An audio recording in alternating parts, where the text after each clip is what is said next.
Assalamualaikum warahmatullahi wabarakatuh. Saya Ivini Munawwaroh, NPM 2190106111 akan mereview presentasi review jurnal Pertumbuhan Populasi Abalon Haliatis asinina yang dipelihara menggunakan drum plastik dengan kepadatan berbeda pada kawasan Integrated Multitropic Aquaculture INTA. Penulis Dedi Irwanji Effendi Abdul M. Balubi, Jurnal Media Aquatica, volume 1 nomor 2, halaman 120 sampai 126, tahun 2016. Pendahuluan kelompok moluska laut di Indonesia yang dikenal kerang mata tujuh, permintaan dunia akan abalon meningkat sejalan dengan meningkatnya kebutuhan akan variasi sumber protein serta perkembangan industri perhiasan akuarium, terutama negara-negara maju seperti Jepang dan Australia. Akibatnya, ketersediaan stok abalon di alam jadi berkurang, dan jika tidak ada penanggulangan akan hal itu, maka penurunan hingga kepunahan akan terjadi. Sejauh ini belum banyak informasi mengenai budidaya abalon dengan menggunakan sistem INTA atau Integrated Multitropic Aquaculture, di mana sistem ini dilakukan dengan tujuan utama menjaga keseimbangan ekosistem dengan konsep zero waste atau tanpa limbah. Karena dalam lingkungan IMTA terjadi hubungan timbal balik dengan saling memanfaatkan kembali hasil hubungan antara hewan budidaya, sehingga limbah mampu direduksi dan didaur ulang kembali. IMTA yang diharapkan mampu berperan untuk meningkatkan produktivitas organisme berbudidaya dan berperan pula dalam efisiensi limbah. Metode budidaya yang tepat merupakan salah satu penentu tingkat keberhasilan produksi suatu budidaya. Pemeliharaan abalon menggunakan drum plastik sebagai metode budidaya yang baru diharapkan mampu memberikan sesuatu yang baik ditinjau dari segi pertumbuhan dan siantasan abalon. Bahan dan metode, waktu dan tempat dilakukan selama 2 bulan dari Januari hingga Maret 2016. Lihat dari PT Sumber Laut Nusantara kerjasama LP2T SPK di Desa Tapulaga, Kecamatan Soropia, Kabupaten Konawe, Sulawesi Tenggara. Alat dan bahan, karamba jaring tancap, KJT dan drum plastik waring, spatula, timbangan analitik, kaliper, refraktometer, termometer, pH indikator, dan kamera. Hewan uji coba abalon Haliatis asinina, organisme lain yang digunakan yaitu Sports Holoturia scabra, dan pakan uji coba Glacilaria verrucosa.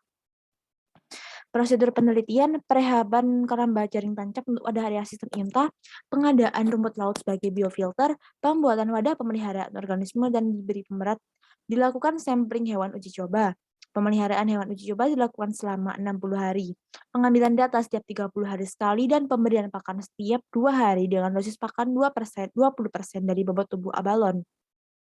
Variabel yang diamati yaitu pertumbuhan mutlak, konsumsi pakan harian, sintasan atau presentasi kelangsungan hidup abalon.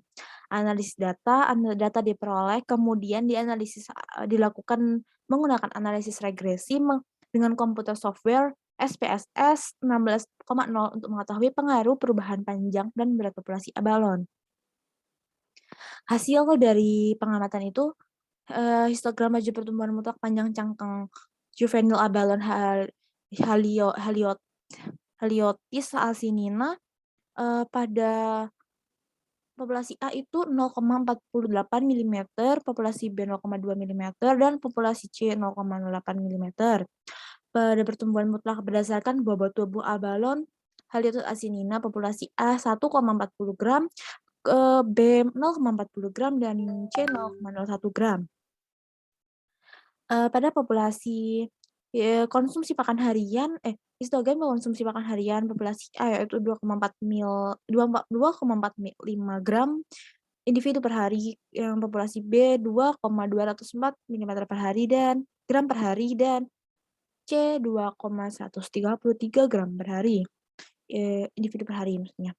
Histogram tingkat kelangsungan hidup abalon selama penelitian, populasi A sintasan 96% sintasan dan B 93,6%, C sebesar 91,7%. Pertumbuhan merupakan ukuran baik panjang cangkang maupun bobot tubuh dalam suatu periode tertentu.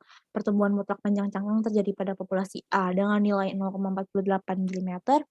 Tingginya pertumbuhan pada populasi A diduga kepadatan yang diberi pada wadah yang digunakan masih dalam keadaan kondusif dan tidak ada persaingan dalam mencari makan.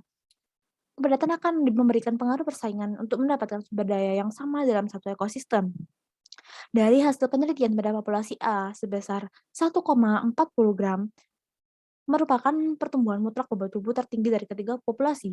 Tingginya bobot pada populasi A diduga berhubungan dengan tingkat konsumsi pakan abalon di mana populasi A diduga lebih banyak jika dibanding populasi B dan C. Tingkat konsumsi pakan oleh abalon dipengaruhi kualitas nutrisi, pakan, kehadiran senyawa anti nutrisi, dan tekstur.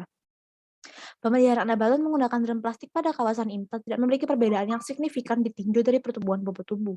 Hal ini diduga abalon yang digunakan sudah pada ukuran yang cenderung dewasa. Dari hasil penelitian diketahui bahwa konsumsi pakan tertinggi terdapat pada populasi A, yaitu 2,45 gram.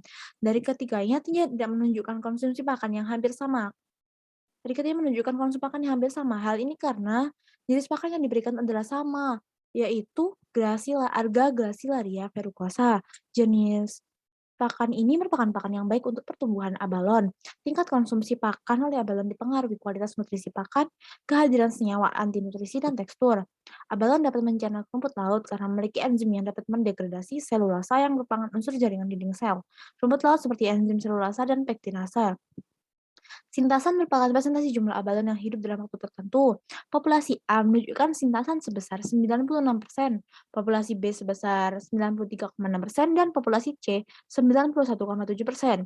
Berdasarkan hasil penelitian ini, setiap populasi tidak mencapai 100% sintasan karena disebabkan adanya predator yang masuk dalam pemeliharaan seperti kepiting dan ikan-ikan kecil yang menyebabkan kematian abalon.